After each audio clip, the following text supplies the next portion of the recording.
Okay, well, I'm totally in the swing of things. I can't find my other drive though, with all my like bells and whistles. Anyway, what's up? How you doing, Ray of Sunshines? It is your girl, Talisa Ray, and I'm getting ready to start Married at First Sight. Maybe this will work better because I skipped the weddings and the dress shopping and all of that. And we're going to start at the honeymoon, where we really get to see these people and really get to get a glimpse into who they are as individuals, as couples, what their personalities are. And so it feels a little better para me. So, well, this is season number 15 and we're on episode number 5. Everything will be okay.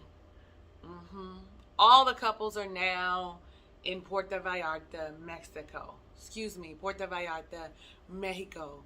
That's where I went for my birthday last year. And I'm like, it wasn't really a birthday trip. It was more of like a, I don't know, but it was a birthday trip because it was around my birthday. This year I'm going to Jamaica. So anyway, that's not even what this is about, is it? So we have Stasha and Nate. I really think that they are paired well together. I kind of like them together. And maybe because I kind of like her. At first I was like, uh-oh, this seems like a problem. She seems like she's going to be too into herself. She seems like she's going to be unwavering. But she is starting to show me that that is not who she is. That experience, it just has taught her some lessons and to be cautious. But she's open to love. And she's a little older than him, so maybe that helps. I'm glad to see somebody in 37. He's 34, but I'm glad to see that they're like, let me get a couple people that are a little older, that have never been married, that want to be married. Like, that's a whole ass thing. Both of them are biracial, so that's also something that they share in common. They share that kind of like trauma from growing up. This sounds horrible, but it's trauma from being teased, from not being black enough to not being other enough, right? Not understanding who they are until like now, the now part. Okay, so that's enough. Like, I've been talking a lot about that. The one thing in last episode that I want to talk about that they did bring up is they want to wait to have sexual intimacy. But that shower, you might not have had penetration, okay? But you had all the nakedness. You had all the togetherness. You had all the intimacy. Y'all just have not consummated yet. Like, how do y'all feel about that? Do you feel like that shower was too soon? Let me know. I'm still curious. They're still waiting. Do you feel like they're actually waiting, or are they playing us and they actually did something already? I'm just curious. Y'all know I'm curious and want to know what's happening in your mind. They go ATV, and one of the things she said she wanted to make sure was like, I want to see if he's going to be a protector. Is he going to be checking for me? Is he going to make sure that I'm okay? Like, I think that's a valid thing.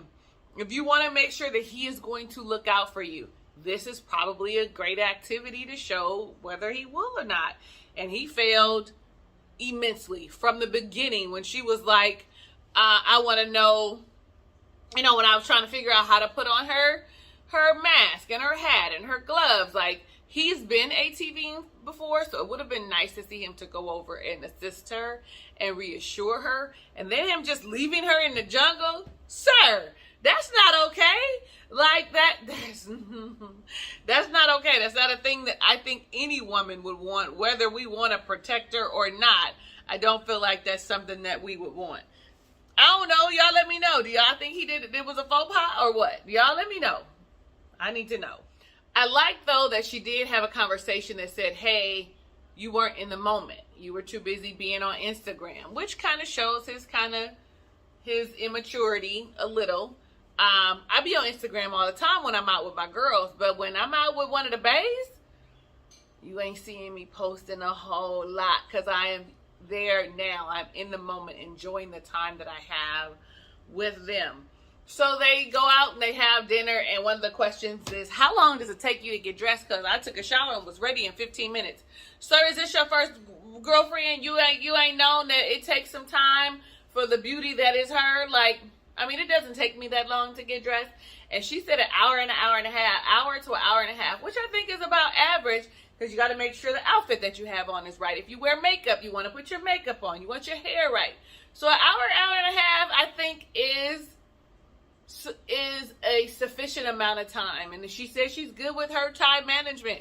Ladies, how long does it take you to get ready to go out with your bae? Now remember, they don't know each other, so she's still trying to look her absolute best. So how long does it take you? And we're not talking about y'all going hiking or to the beach, or even though to the beach you still be like kind of fly or whatever. But you know what I'm saying? How long does it actually take you to get yourself ready and prepared? I feel like as long as she's on time, we all right. But at dinner, when they finally get to dinner, the financial conversation is the conversation that needs to be had. Remember, she talked to her mother and was like, I want a definite post-nut. If you see me looking around, it's because I'm trying to catch the mosquito that's been biting the shit out of me. And I think I just saw it. I never see it. It just comes up, it bites me, and goes away. She talks about how she spoke with her mother earlier, and her mother has shared with her that he had filed for bankruptcy, which could be considered an issue for someone who is doing financially well. Do you think that it was her mother's responsibility to share that, or should she have given time for him to share that? Like, waited till she got back from the honeymoon? What do you guys think?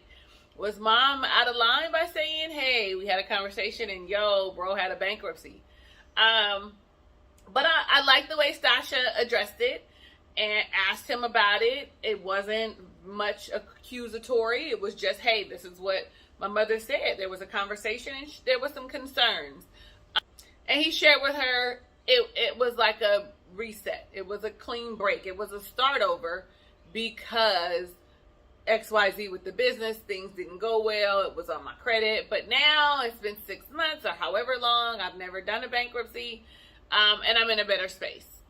But she was like, you know, I want a post-nut. He was like, a what? You know, there's a prenup and a post-nut because we're already married. I want to protect my assets. I feel like that is a smart thing for her to do because they just met 3 days ago, 4 days ago, however many days ago. It hasn't even been a full week. I need to secure myself and make sure that once you figure out that I got the bag, that you're not trying to get it even after we get a divorce. If we get a divorce in 2 months. I need to make sure that I'm protected. And I think that's smart on her part. He felt away. He was like, well, she doesn't trust me.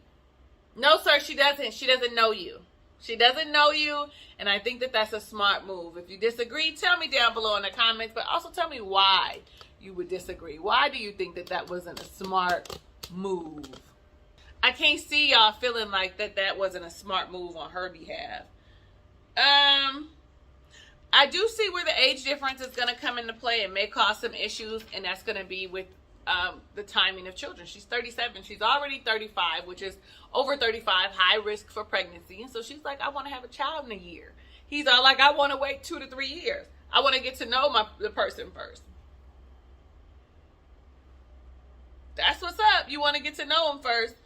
But also, her clock is ticking. The older we get, the more at risk we are with children. So is that something that the experts should have considered? We heard that they, fill out hundreds of questions. That takes a while, especially if you're being authentic and genuine. How do y'all feel about them? Do you think they're going to make it? Do you think that they're going to say yes at the end? Let's wait. I'm gonna reserve my opinion till they get home and we really see how they mesh when they live together, since she has damn near OCD that her house looks like a showroom, right? He's clean, but her house looks like a showroom. So, I'm gonna reserve that. I would want them to make it because, of course, I'm always rooting for anybody black. But when you become unrealistic and things don't seem right, then I'd be like, yeah, that's okay. I changed my mind. Anyway, let's go on to Lindy and Miguel. Oh, let me back up because I want to talk about red flags. Red flags for me so far when it comes to Stasha and Nate. Nate's red flag is that, is he mature enough? Is he still wanting to party? Should he have married should they have matched him with someone younger? Is he not ready? Does he still want to travel and have things that he wants to do, where she's ready to settle down and build a family? And when it comes to Stasha, is she so rigid in her thinking? It's that it's going to apprehend is the wrong word. Stifle the process that they're going to make, the progress that they're going to make. So it's just a question. I'm just wondering. I mean, those are not questions. Those are just my thoughts on like the red flags that I see as possibilities. Y'all forgive me. I'm having a bad hair day. Today. So it's whatever. It just feels really huge. Anyway. Okay. Now let's go to Lindy and Miguel. I always feel like Lindy talks too much. She's always monopolizing the conversation.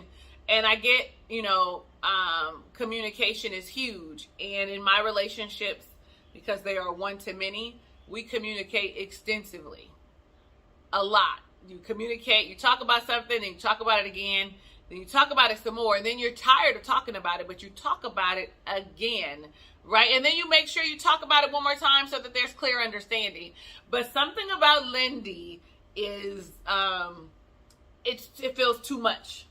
Okay, so for me, the red flags with Lindy are going to be, again, her inexperience, and is she too rigid? Like, are they so different? For Miguel, for me, it's going to be that he breaks fast. Like, he does not give things a chance. Does that make sense, what I'm saying? Like, he sees a red flag and he's like, oh, it's probably like yellow, not even this color yellow, and he's already fleeting, like not giving people a full chance, feels like. So when we see them together, we find out that he snores. She mimics his snoring. We also see that she shares about growing up 7-day Adventist and really being sheltered, only going to 7-day Adventist schools, how she had a fiance before, how she lost her virginity, because of course in her practice, in most religious practices, waiting till marriage is what they would recommend for you to do. And so she's sharing that she's no longer a virgin, and I'm all like, ma'am, I don't think he cares whether you're a virgin or not. She says that she's only been in love the one time at 23, and here's where I say her inexperience and red flags come in, being in a sheltered life. And for Miguel, he talks about how he ends relationships fast when he sees that he doesn't like them, or he might like them in the beginning, and then boom, I don't like you, I end the relationship. Red flag. That's what I'm talking about. He breaks the relationship fast. He does not work through issues that he might see. I'm just saying. She also says that scares her. Like, wait a minute, hold on. So you just thinking about walking away and leaving? That actually scares her. Rightfully so. Like, we already see that she goes into a spiral. We already see that he says that could be a possible red flag. If that continues, which it will when they get home, guess what? He's probably going to have a problem. That's going to be the thing that they're going to be talking about, and the thing that they're going to hone in the whole season, and the reason he's going to want to leave, and the reason she's not going to want to stay. Like, we can see that coming already. Now, this is a good question. They had the question about whether if she believes love is a choice, that she chooses to love someone every day, where he says it's a feeling. How do you feel? Is it a choice, or is it a feeling? Because I feel like the feeling is normally lust. It's not necessarily love, but it's lust. It's the rose-colored glasses. It's the new relationship energy. Like, I have a shiny new toy. And with her, she said it's a choice. For me, I believe I choose to love you every single day.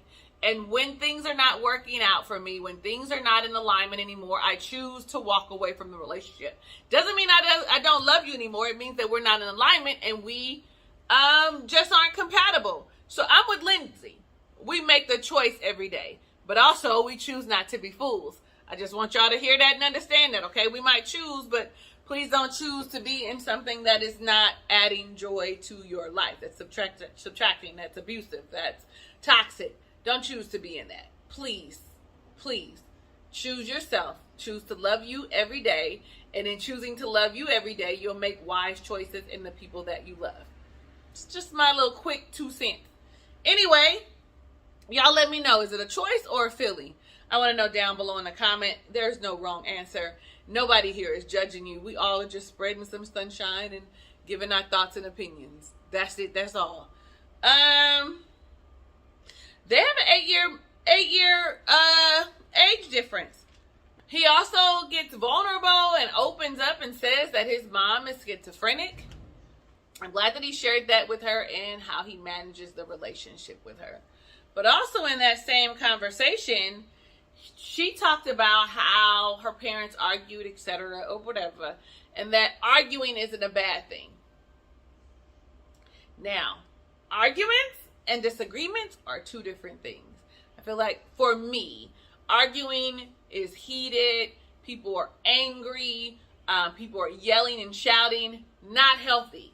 Disagreements, misunderstandings, being able to come together and have a conversation about it. Yes, it's not going to always be roses, but we shouldn't always be yelling at the top of our lungs. I don't feel like arguments are healthy. Y'all can fight me on that. I don't want to argue with you. The nature of the word is just aggressive. Argue. We can definitely disagree. We can definitely not see eye to eye. We can definitely have moments when we're upset with one another. But I don't want to be in a space where I'm in a shouting match, because that's what arguing is to me. Am I wrong? Tell me in the comments. But we can have differences. Now, the big thing is the consummation of the wedding. He wants to consummate. She wants to wait. They getting hot and heavy. They have moments, and she is turning him down. Okay, because of her religious beliefs, because of, not knowing him. I don't think that that's a bad idea at all. I think that he needs to slow down, and that's probably why he keeps breaking fast. This will probably also be an issue, a source of contention for their marriage, because she don't want to give up the goods. She don't want to spread them cheeks. She ain't trying to give it up. I do want y'all to know that I think Lindy is really pretty for a white woman. I think she's pretty. She has, nice eyes. I like her freckles. So at the pool, he says, "You want me to give you a massage so we can relieve some of the tension?" Sir, the tension is with you, not with her. And y'all know how massages normally end up. Y'all ever have a massage by your boo? And what end up happening? Well, that's probably after y'all didn't do already a couple times.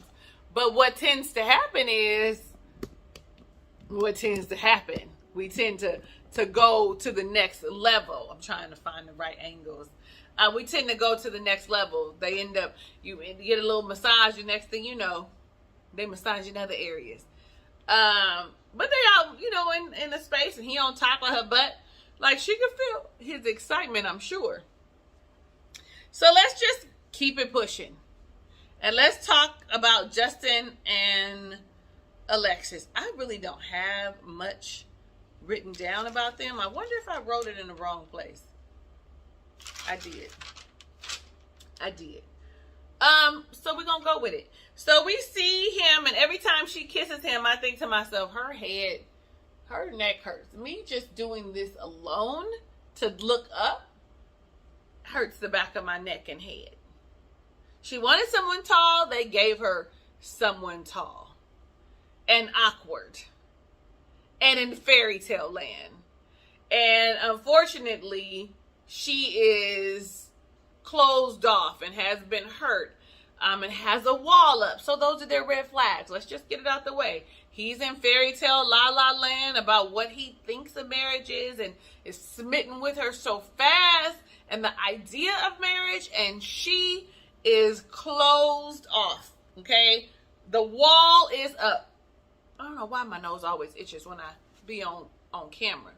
The walls are up. Okay, And we see why. We don't see why yet, but we hear her and we see it, even though we've known it for a while, because she gets awkward every time he starts getting emotional with her. So it's something, ain't it? And she shares with us that this is part of what it is. She shares with us that it's scary for her to love and to feel the way she does about him. And she can tell that he already loves her by the way that he looks at her.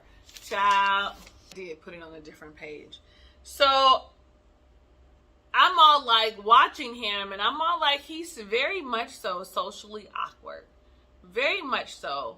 But it's a little enduring to see that he is so vulnerable and open.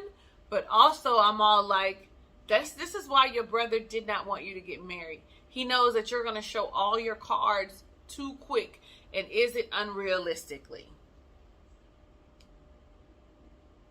And for her, she says she doesn't like it because she feels like he's making her happy. And if he can make her this happy, he also has the controls to make her sad and to hurt her. And I'm thinking in my mind, no one controls your happiness. They can add to it. So your foundation is you happy with who you are as a person. They can add to it, and they can fucking subtract to what they have been adding. But who you are innately cannot change based on someone else's feeling. I am happy with who I am. I am happy with the person that I'm continuously evolving into and becoming and changing and modifying. I am happy.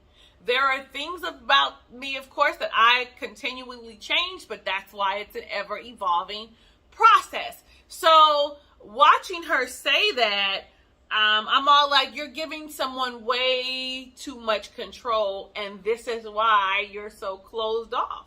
You're quick to be like, I'm all in, and now he done broke my heart, and so I'm crying and in a ball in the fetus position asking God why. I mean, if you've ever loved somebody, you probably have felt that, because we didn't know how to manage our own emotions and know that my happiness is not contingent or tied to any one person. It's me. I'm the author of that. And yes, I'm going to be hurt. And yes, I'm going to be sad.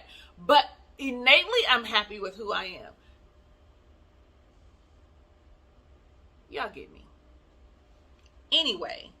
So I'm all right. I'm all like, he's already talking about I love you and I'm in love with you. Sir, do you even know the difference between the two? Because I love y'all. There are so many different degrees of love. You can totally tell somebody that I love you when you first met them. Would I? No. I love certain things about you. I love the way you treat me. But also it makes her uncomfortable and makes her want to run. Like for her, it's a, oh my God, why is he loving me too fast? This is a red flag. I'm not going to do it for her. The one thing I want us to learn and to understand is that someone else's feelings are theirs. So if I tell you that I love you and you don't say it back, that's all right. Because what? I love you is my feeling. It's how I feel. It's not based on or contingent upon how you feel about me. I hope that makes sense to y'all. I hope that don't sound too far off and crazy, because baby, it's the truth. My feelings are not contingent upon yours. You've ever been in a relationship with somebody and they're happy and you're not? Hello. That's a thing. Your feelings are not contingent upon the other person. Yes, they can contribute to it. Yes, things that they can do may adjust or may fluctuate, but my feelings are mine on their own. Y'all can add to that if you want to. Do it down below in the comments.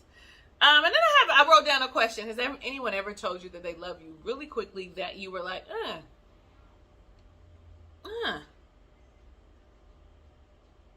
He says, I made the decision when I saw you to love you. He made the choice that I'm going to be in love with her. I am going to love her. So that's also a thing. So I've already set that intention. And I am acting upon it. So the things that we want and we want to manifest, what do? We start acting upon them immediately. I want to be wiser with my money. So you start budgeting, you start saving, you put the intention in and make the actions. And I feel like that's what he's doing, but he's in la la land, right? He's up here in the clouds somewhere and not really getting to know her. He's just kind of on this roller coaster ride of emotions because she's beautiful to him and she's sexy to him. She's very sexy, okay? She's very touchy-feely with him. Maybe his love language is physical touch. I don't know, because it's not words of affirmation, because she ain't sharing no words, right? But she's very touchy-feely with him. Nonetheless, I asked you, had anyone ever said I love you rather quickly, and how did that make you feel? I also feel like it's honorable that he, and enduring that he wants her to know. Like, if you've ever been in a relationship where you don't know where a person stands, this is entirely different. And that's probably what she's used to, not knowing where the guy she likes stands. Does he like me? Are we in a relationship where this man is saying, I like you, I want to be with you, I see a future with you, I love you. So I think that that's enduring, even though it could be a little la-la-ish. I hope it works out for him, because what I'm doing, rooting for everybody black. Hello. I want everybody black to win. Then, not that I want other people to lose, I'm just talking about my people. So let's move on and talk about Crystal. Her name ain't Crystal. Her name is Kristen. Kristen and Mitch. They paddleboard. He wants to do something that's comfortable, that he's familiar with. They look like they have a good time.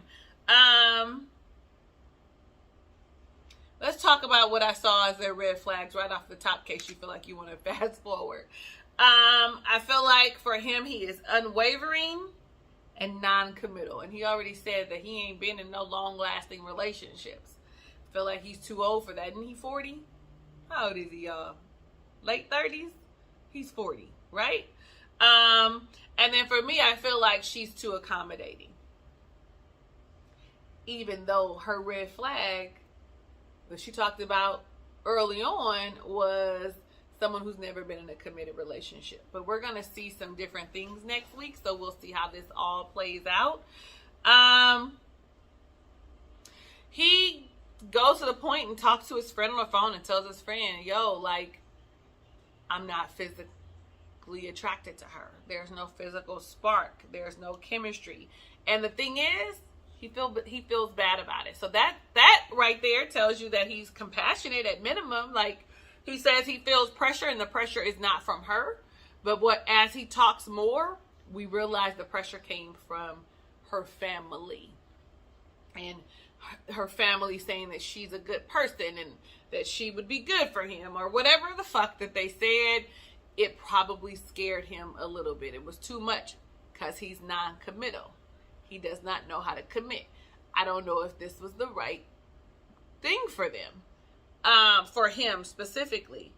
And he cries or whatever, and then they go to dinner and he shares it. She thinks that there's a connection, and I feel like she's reading what he's giving differently.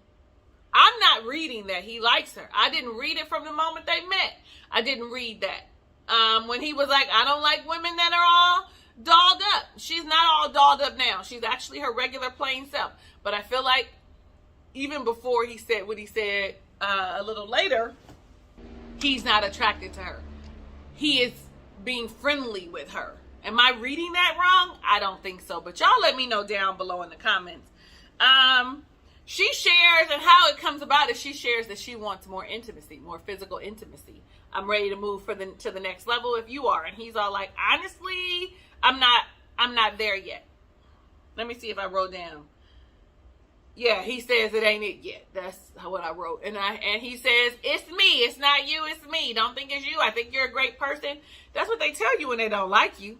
I think you're a great person. At least that's what I say. I think you're a great person. You have great qualities. I'm just not there yet. I'm not in the space that you're in. And listen, she's confused and a little bit hurt and put off. And you see her like tearing up like, how? I see that you like me. I see that you're attracted to me. He does not agree or disagree with her in this moment. So for me, I'm all like, maybe what you see isn't what you're getting, ma'am. I do like that she said, you know what? I'm not going to do any convincing. That ain't it. I'm going to just continue to be myself and have a good time, but I'm not going to convince somebody that I'm a good catch because I know that I am. It's pretty much what she was saying. I do recognize, though, that she's not really soft and she's not really girly. So he doesn't want someone who's all dolled up, but I feel like he wants someone that probably leans a little heavier into her traditional femininity, right? What people would think traditional femininity is. And I feel like being feminine is a spectrum depending on who you are, right? So I don't know. We can talk about that more. We can explore that more a little later. And they go to the pool. She got her little bikini on, showing her little body or whatever, and they have like a quad shot. That's not a double or a triple. That look like it's 4 shots. They shoot it back, and now all of a sudden he hot and heavy and excited. I'm looking like, wait, I'm confused. How so? Cause hormones, cause liquor. Look, there it is. There it is. There it is. Did I get it? It's not in my book. Y'all excuse me. They have a couples massage and they talk about how things get hot and heavy. And he's feeling like her cool, calm, and collected, me and the C's approach is making him like her more. That she received what he said very well, which is probably what he wasn't expecting. His friend and family said that he was hella blunt as it was. So that's a thing. She actually said, so if we had, you had expressed that you liked me earlier, the hot and heavy session, kissing, petting session we had last night would have increased, would have been more, but it's not. And I need you to affirm me. And just so you know, if we don't have sex and you don't say I love you by decision day, I'm definitely going to say it's a no. I'm definitely going to want a divorce. I like that she went ahead and set the boundary. Like, this is what it is for me. But it also provides pressure, and maybe he might not get there. And so how is she going to feel about that? All of that is a thing. All of that is a thing, but I am glad that she is not going to be a doormat, not going to be trying to, at least that's what she says, not going to be trying to convince him. So we'll see how that goes, won't we? So Morgan and Ben, we don't have much to talk about them because they just got married, because he had COVID. But I'm going to say for her red flag is that she seems a bit more forward, more take charge, more do like I said do. Where his red flag is he is a little more passive, a little more laid back from what I see in just these couple episodes. Also that he's hella frugal. That's the red flag. I also see that a red flag is that they are not in alignment with kids. He wants some, she doesn't want some. But maybe it's a possibility that she might. Okay?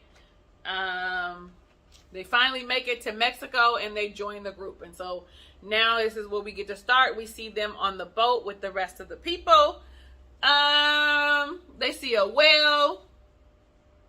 So it's only appropriate to add the boat stuff here, which is really a lot of what we already talked about, what they talked about, what they saw in the relationships. Alexis is getting on my nerves telling everybody that Justin is celibate. It's really working my nerves. Like, he's celibate. He's celibate. He's celibate. When she said it at the wedding, I was actually too through. Like, man, what, why? What's the importance of you saying that? Stasha is like, I'm immediately changing my name to Barnes. I will forever be Barnes. I have no connection with my dad, so I'm going to dust that last name.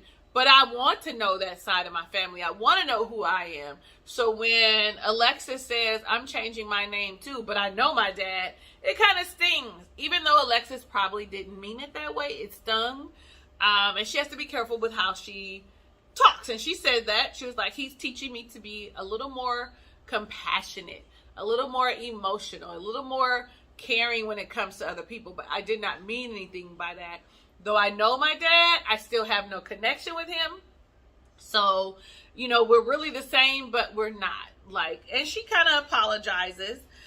She shares that he already said, I love you. She also shares, like, he said, hey, I don't have to say it back. It's cool. I just want you to know how I feel. Again, Justin is in La La Land, and Nate agrees. Like, he says, what did he say? That they're matched really well, and that's what he sees. And so he's like taking off too fast. Again, Lindy and Miguel, they talk about the whole mismatch in sexual alignment. Morgan has given Ben a massage already. And here's where Mitch admits that he's not physically attracted to Kristen, and that he's deciding to wait on the relationship. So that kind of ends everything. I tried to make it quick, but it's still 40 minutes. It's about 10 minutes a couple, give or take.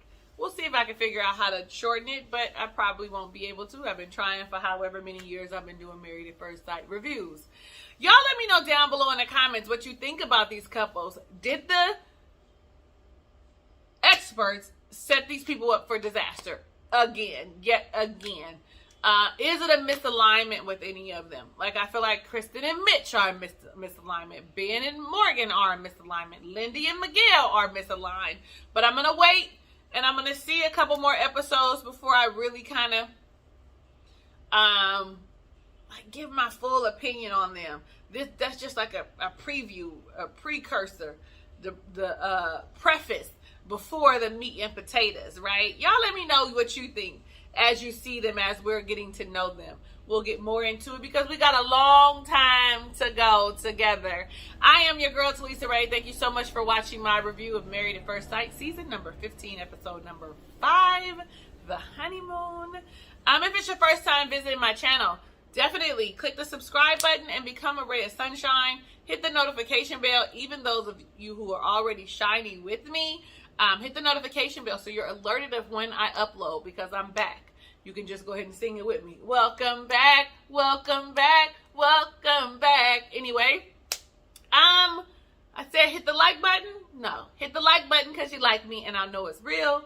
Know that I love you in real life, and I want every good thing that God has in store for you, even if you don't know what that is for yourself. Hugs and kisses and lots of love. I'll catch you on the next review.